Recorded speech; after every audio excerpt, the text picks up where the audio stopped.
What's up everybody, Tiak1 here. Welcome to another Five Nights at Freddy's video. Now today, I've decided to come up with a theory.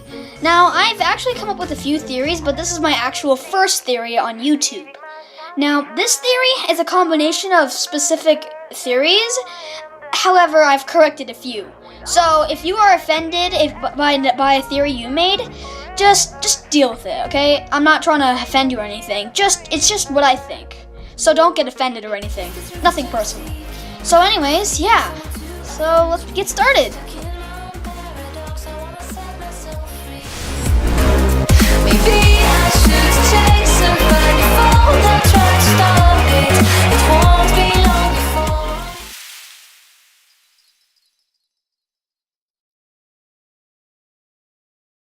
So on Five Nights at Freddy's 1, before any of the other FNAF games came out, somebody heard on the phone call that the phone guy mentioned the bite of 87. Now that simple quote became famous, and everybody decided to make the backstory of it. So somebody just came up that Foxy, he just bit a child and tore out the frontal lobe. Well, actually, as a matter of fact, it did bite out the frontal lobe because that's exactly what the phone guy mentioned. So you got that correct. However, it didn't say who the person caused it. However, I still believe it was Foxy, because I have multiple reasons why he caused it.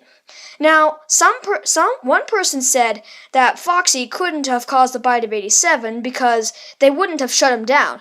They would have gotten rid of him, and it was mangled. But it's not true. I still think it's Foxy, because after all, his jaw is open most of the time because his mouth has been busted, but not completely. That's why you could still see his mouth close a little bit, but not all the time. That's why it's rare if you ever see his mouth closed. Like, for example, on the beginning of FNAF 1 Foxy jump scare, you'll see his mouth closed. The first, well, yeah. So, yeah. So, that's what he did, but it didn't say that the victim was a child. It could have been an adult. For example, let's just say it could have been somebody that the phone guy knew about. So, because it never said anything about it being a child, so, well, nobody knows. So, yeah. And as a matter of fact, he is shut down, so that makes another reason why, but some person said they would have gotten rid of it. But I think they didn't get rid of it because they'll try to find a way to fix it and prevent it from happening. I think that's why they shut him down, not got rid of him. But the reason why Foxy caused it, when they made those videos of the bite of 87, the reasons weren't really that good. But I think I know why he caused it. Because first of all, if you look at the posters in Chica's hallway, you'll see a poster that shows the rules. You'll notice that one of them says, "Don't touch Freddy." Now let's look at Freddy. Notice that he has a handprint on him. He probably caused it for some reason, and then Foxy noticed it. That's why he probably caused it. So that might explain it. So that concludes this theory. You mad, bro?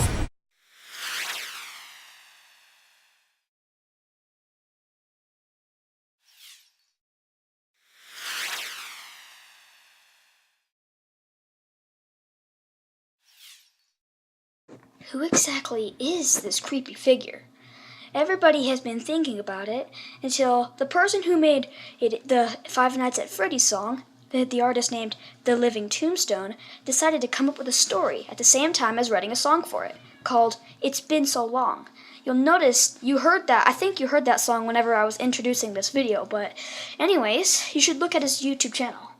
But what I'm saying is, he came up with a story saying that the marionette used to be a mother, and her son ran away.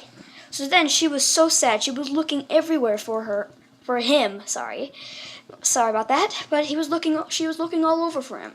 After a while, after that, she saw the purple guy murder him, as well as 4 other kids. He was one of the 5 children. So then, after that, she was so sad, she ended up crying real badly. And after that, the purple guy turned her into this. So then after she got turned into that, she was the one who stuffed all the people. Now, I'm not so sure about that. Because first of all, there's no evidence that this marionette is a mother. It might have been a mother with the lipstick on him, but it couldn't have been a woman. It could have just been a haunted person, and the design of it had lipstick. That's all. So I don't think so. However, we have had a few things. I have been thinking about it. Who knows what have happened? Some people say it was a child. Some people say it was a mother adult, like as it said. But nobody's actually that sure. But anyways, as I'm saying, this puppet has been very scary. However, if you look at the 8-bit video game, Fredbear's Diner, which I'm not so sure is a Fredbear's Diner, it could just be a room inside the pizzeria with Freddy giving a cake. The rest of them are entertaining other children. But if you notice that on that 8-bit video game, you see a child outside the place crying.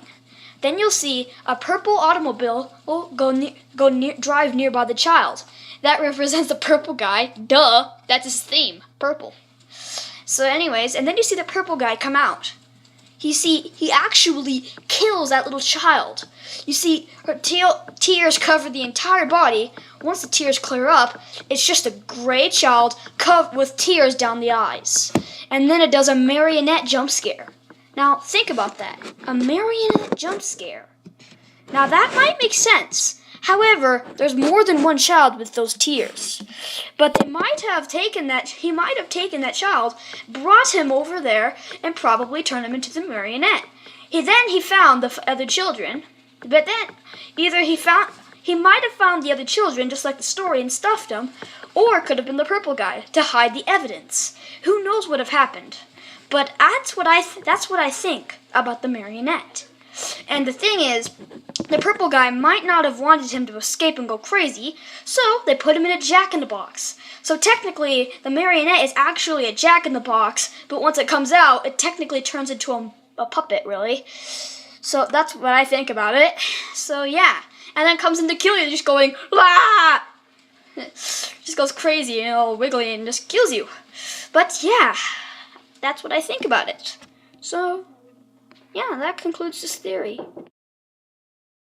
We love that music box!